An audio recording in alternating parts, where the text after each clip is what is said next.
We'll talk to him in a second about the issue of micro home communities. I really want to know what the hell that means. But first, let's talk about what's happening. That's going to be in our marketplace segment. Let's talk about what's happening in Nevada, where a video of a Nevada police officer slamming a student for recording police has gone viral. A Clark County School District police officer was captured on cell phone video slamming a Durango High School student to the ground and pinning him underneath his knee. This took place on February 9th when officers arrived to investigate a firearm report near the school. Roll it.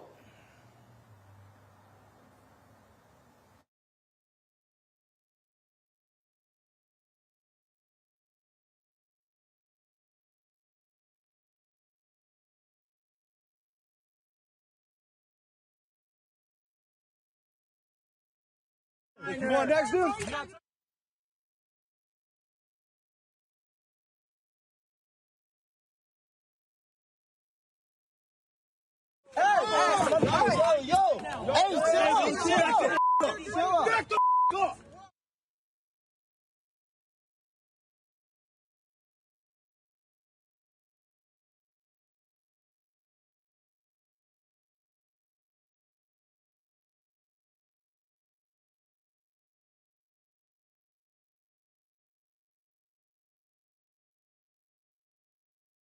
I heard it a little bit right there.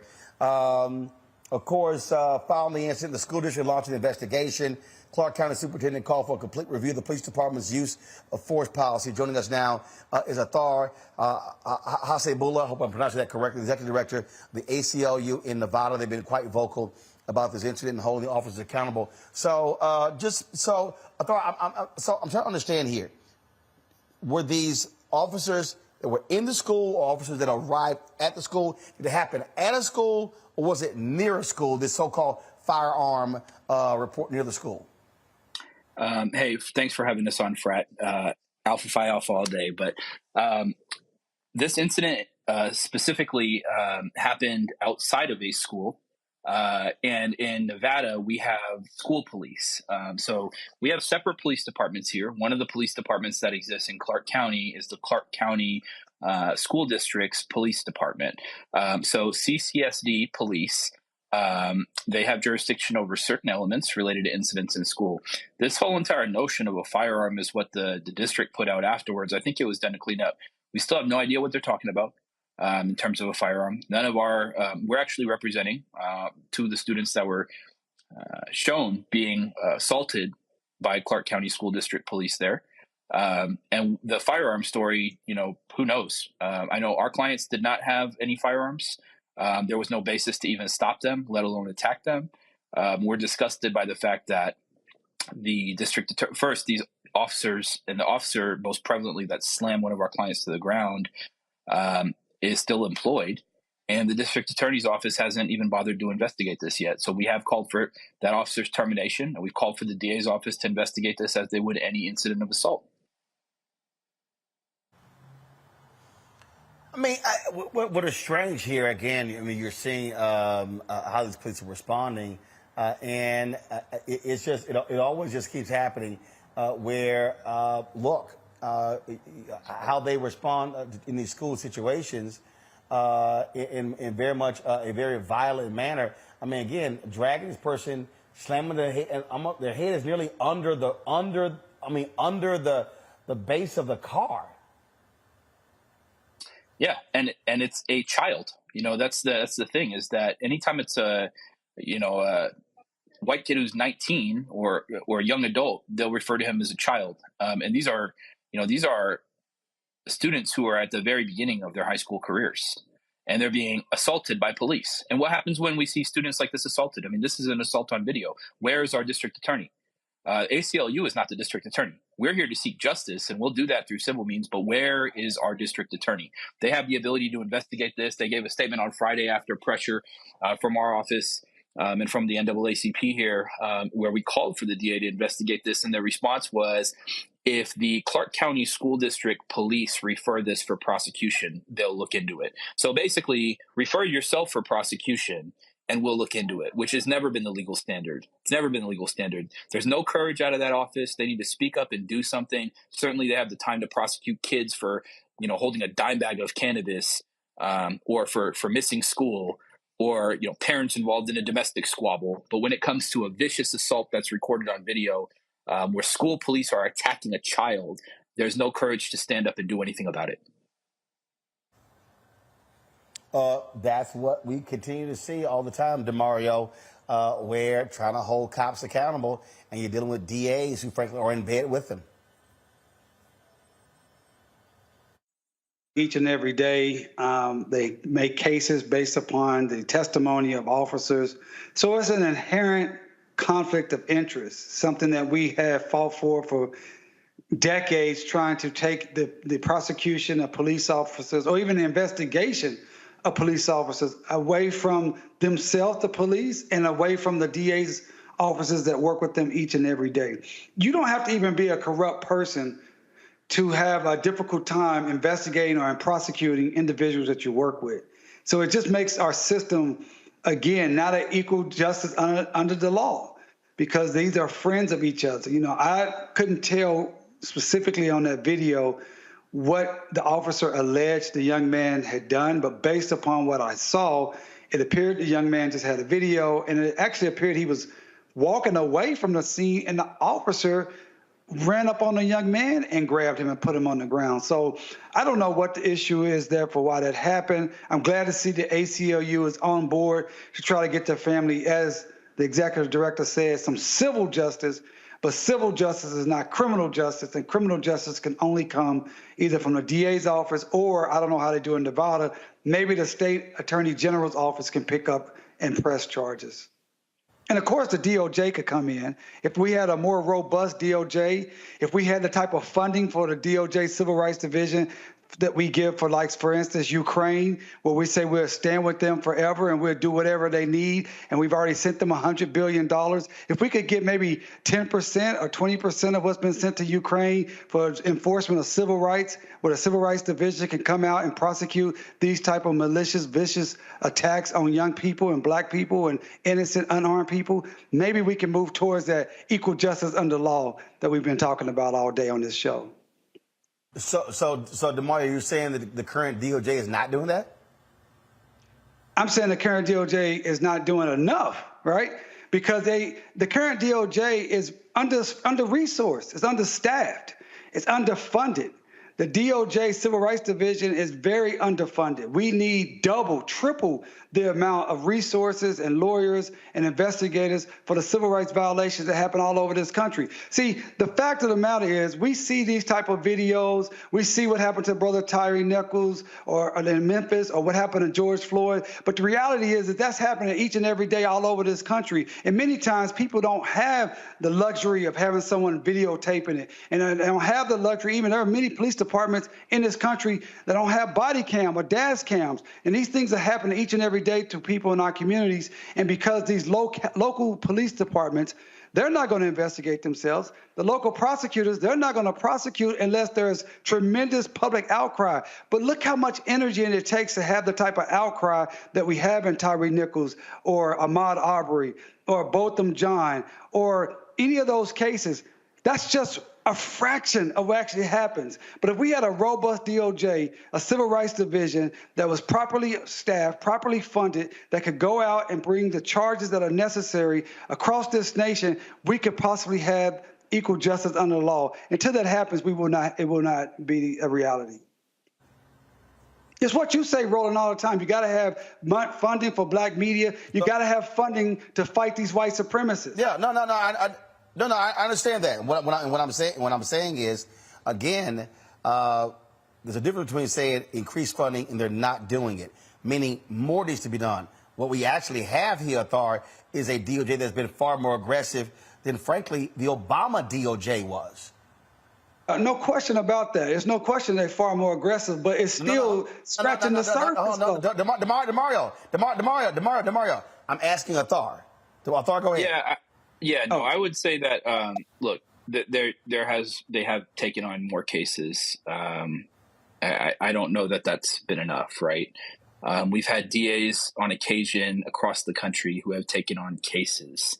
It hasn't been enough. We have certain law enforcement officers that have stepped up and said certain officers, when they're engaged in excessive force and serious misconduct, they like to see those officers prosecuted, but it hasn't been enough. And so to the point that was made, I do agree that, whether it's a resource issue or, it's the frequency of what's occurring, some of these issues are problematic, and a lot of it's local. The DOJ is not going to step into every community to deal with every issue. Quite frankly, they'll never have enough resources to be able to do that. But really, in this case here in Nevada right now, as we're using this as an example, we're going to push the issue as far as we can. We know our partners at the NAACP on the ground here, who also have new leadership, are going to be pushing the issue as far as we can. We're not going to keep settling for, a no response from the district attorney's office. This is an individual who was elected to seek justice for everyone. And again, the fact that they're not even willing to investigate it, their feet need to be held to the fire on these types of issues too, because when you see 14-year-old kids being assaulted by grown men for simply recording a video or standing there and doing nothing, there is no justice. And until that happens, we're not going to keep continuing to just say, let's talk about processes. Too often that's been the request. We're demanding solutions right now, where we have specific demands. This officer needs to be terminated. And the longer they're waiting to terminating, we're going to keep seeking potentially additional clients to pursue this and open up this further. They have the ability to handle this matter in-house. But again, they're afraid of their unions. And I'll call out the police unions for this, because they do this time and time again. They continue to cape for bad officers engaged in misconduct, and it denigrates and destroys the rest of the field. And then they come and say, you can't paint us all with a bad picture. But when you're not even willing to stand up to the worst of the worst, what you just saw on a video like this, it makes it hard to take them credibly when they're making or taking a position surrounding accountability or surrounding justice and treatment of really anybody. So again, we're asking for specific demands and specific solutions here. I don't want to be included in their process. I can tell you what the process should be here for excessive force. Stop assaulting our black kids. It's pretty simple, but they're not doing it. So fire the officer and prosecute. All right. We surely appreciate it. Thanks a lot for coming on. Thank you. All right. Folks, I'll be right back. Roland Martin Unfiltered on the Black Star Network.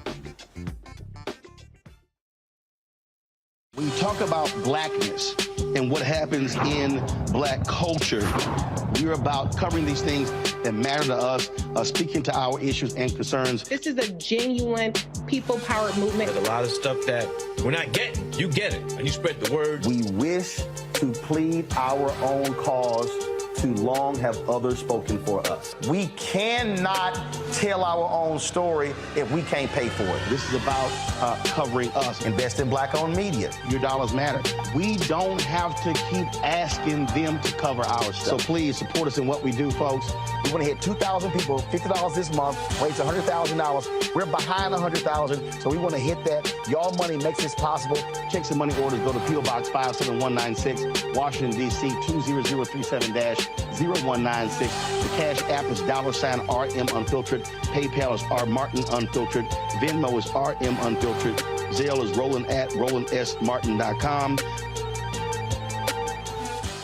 On a next, A Balanced Life with me, Dr. Jackie, a relationship that we have to have. We're often afraid of it and don't like to talk about it. That's right, we're talking about our relationship with money. And here's the thing, our relationship with money oftentimes determines whether we have it or not. The truth is you cannot change what you will not acknowledge. Balancing your relationship with your pocketbook. That's next on A Balanced Life with me, Dr. Jackie, here at Black Star Network. Pull up a chair, take your seat. The Black Tape with me, Dr. Greg Carr, here on the Black Star Network. Every week, we'll take a deeper dive into the world we're living in. Join the conversation only on the Black Star Network. Hey, I'm Donnie Simpson. What's up? I'm Lance Gross, and you're watching Roland Martin Unfiltered.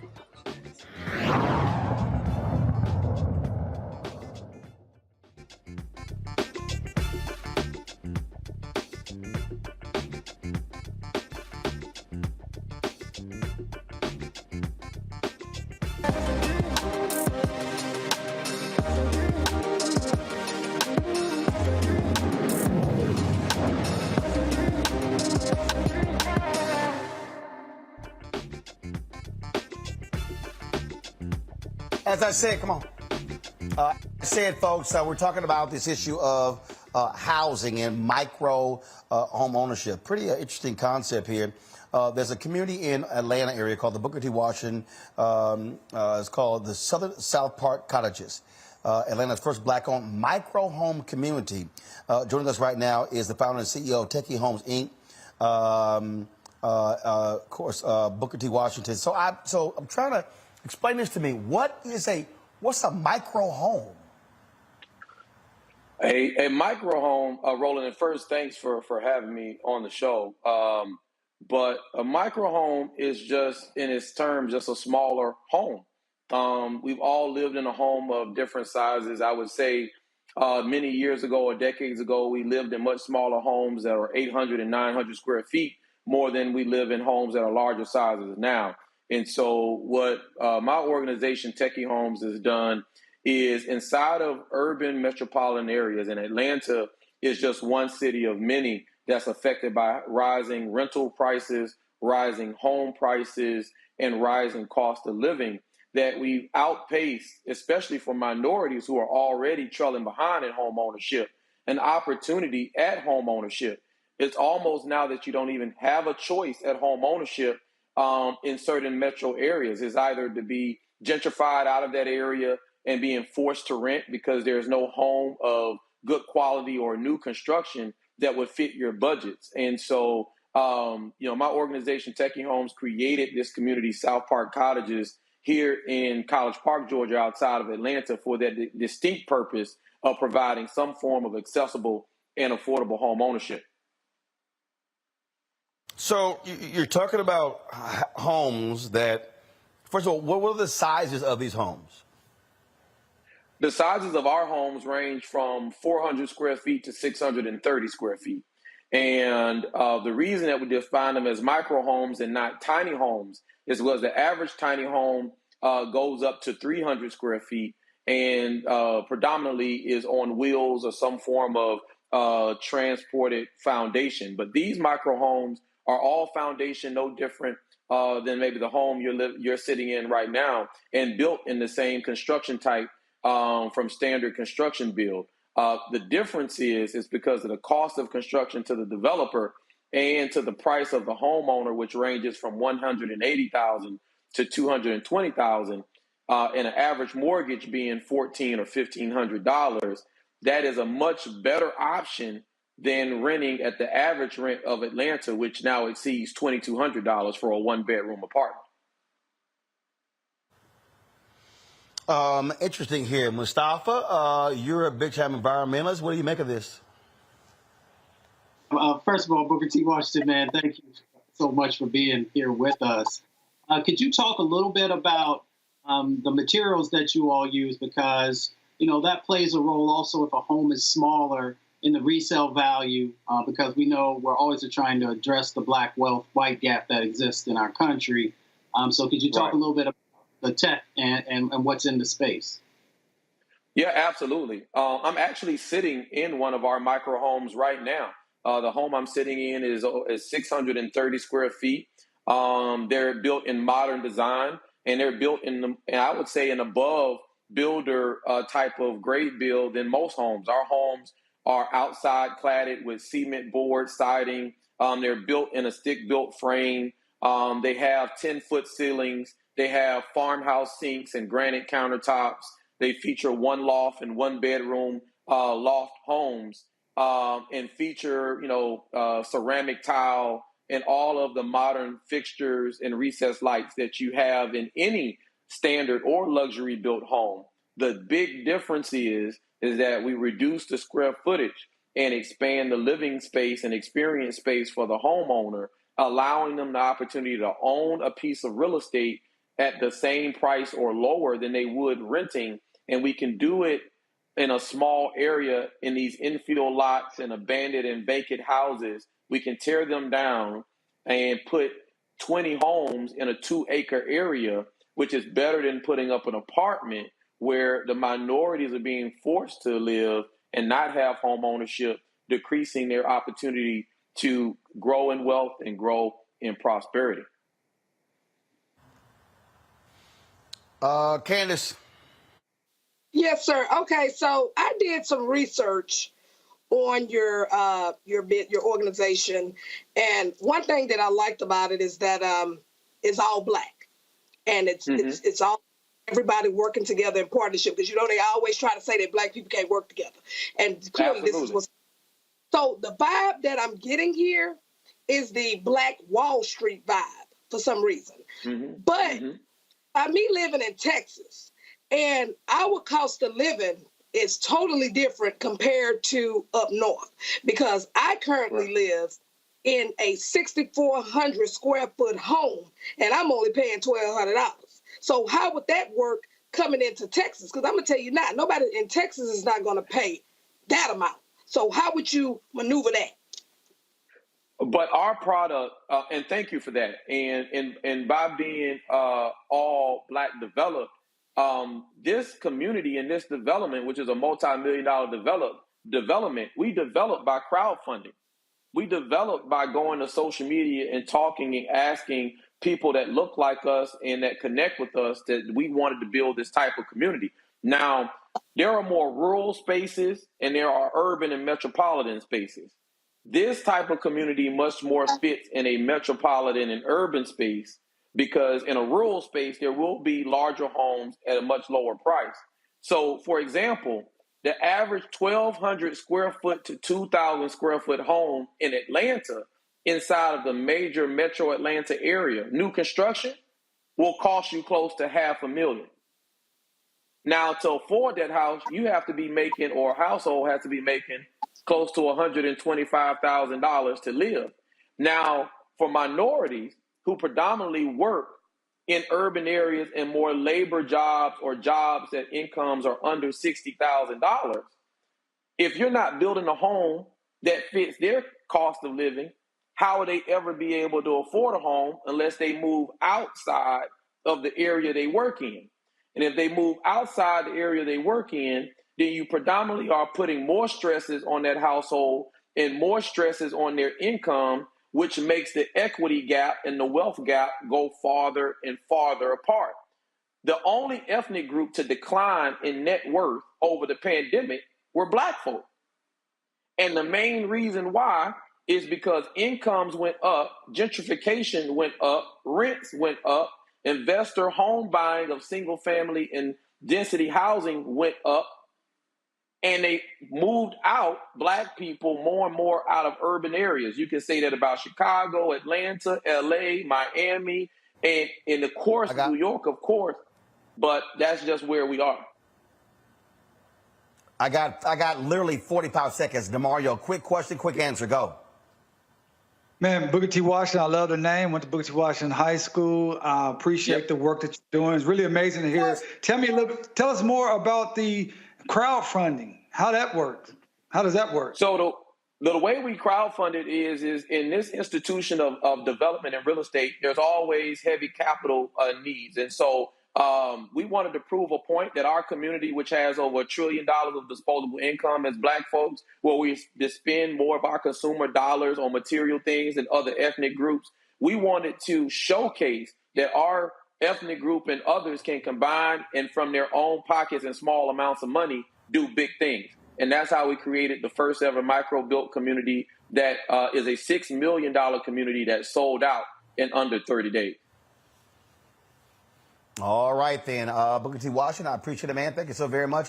Good luck with it. Yes, sir. Thanks, Ro.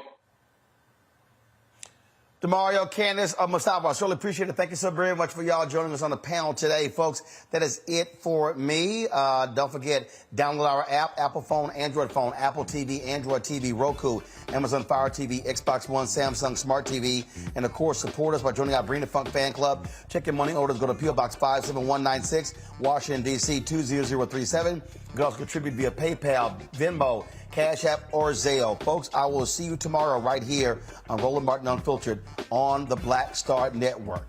Holla! Folks, Black Star Network is here. I'm real revolutionary right now.